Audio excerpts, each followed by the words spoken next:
Hello, my friends, Hank here. I'm currently in progress working on a few different Vietnam War era modeling projects, so today I figured it'd be a nice little opportunity for us to have a discussion about one of the most iconic camouflage patterns from that conflict, namely the US Mitchell pattern. We'll talk about this guy later. Now, there are some great resources out there if you want to continue your education on this subject beyond just this little chat. Uniform History, right here on YouTube, has a great breakdown of this, for example, but a quick crash course on the Mitchell pattern. It's one of those camo patterns that's become almost synonymous with the US's involvement in Vietnam. Rolling back the clock a bit to the end of World War II, the powers that be in the US were interested in pursuing the concept of adopting standard issue camouflage uniforms for troops. We're going to move on from the OD uniforms and find something new. The M42 frog skin, or duck hunter camo, that we saw in uniforms and helmet covers with the Marines in the Pacific was deemed to be successful, and the reversible two-tone M1 helmet covers that were issued in that pattern stuck around through US deployment to the Korean War. During the late 40s and into the early 50s, however, the Marines were looking to update their camouflage patterns to something even more capable of the task at hand. Between 1948 and 1953, several U.S. civilian designers were contracted to submit camouflage prints for field testing, mostly in Central and South America. And out of all that testing, two patterns were selected as the superior options, and work began to produce these patterns as a two-sided, reversible, water-resistant duck canvas shelter half. One side was known as the wine leaf or vine leaf pattern, made up of these greens and browns for warmer summer climates and more foliage-rich environments.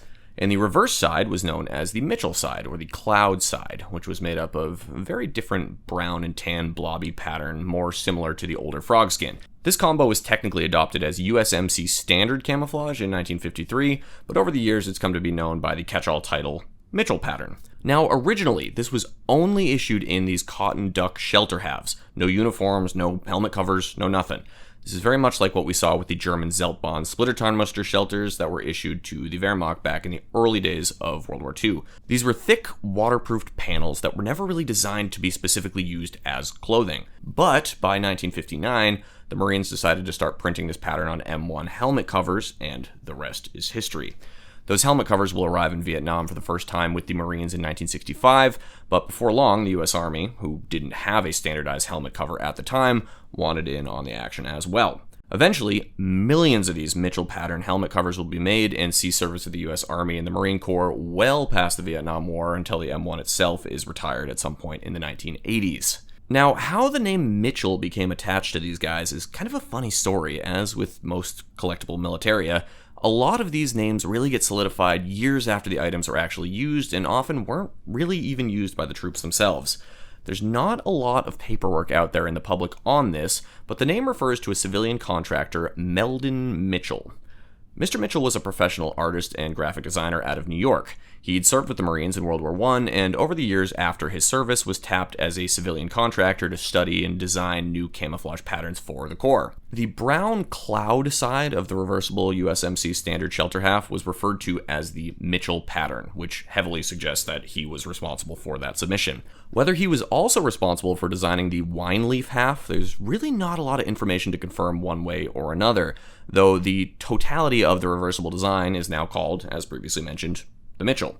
Uniform History here on YouTube did find a newspaper interview with Mr. Mitchell from 1964, where he's holding some camo swatches with what look to be both the cloud and the wine leaf patterns, but again, official documentation is pretty scarce. Mr. Mitchell's own obituary from 1967 refers to his work with the U.S. military and mentions that he had designed a Mitchell suit for use by the Marines in both World Wars and Korea, though that couldn't be referring to this pattern because that doesn't pop up in official use until the late 50s. Worth noting, Mitchell did not create M42 frog skin. That was another designer named Norvell Gillespie. So I'm not really sure what this Mitchell suit is referring to.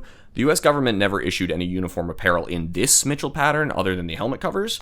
So if you see any M65 field jackets or anything of the sort in this pattern, they're custom tailored pieces that GIs would have paid for on their own using old shelter halves. Odds are both halves of this were likely Mr. Mitchell's design, but interestingly, Mr. Mitchell died in 1967 before the height of US involvement in Vietnam. So the pattern that bears his name really didn't come to its full potential until after his death, so this Mitchell pattern isn't actually objectively mentioned in his obituary. One of those really interesting stories where a camo that we all instantly recognize has a rather mysterious or unassuming background. In any case, the Mitchell pattern covers certainly hold their place in history and are right up there alongside the Huey and the M16 as images synonymous with the Vietnam War. So, now the next time you paint up a Vietnam War era US figure, you know a little bit more about that pattern that is up there on his M1. If you'd like to learn how I paint up my Mitchell pattern down in 1/35 scale, you can check out this tutorial right here. Thank you for watching, my friends, and until next time, be well, happy building. Cheers.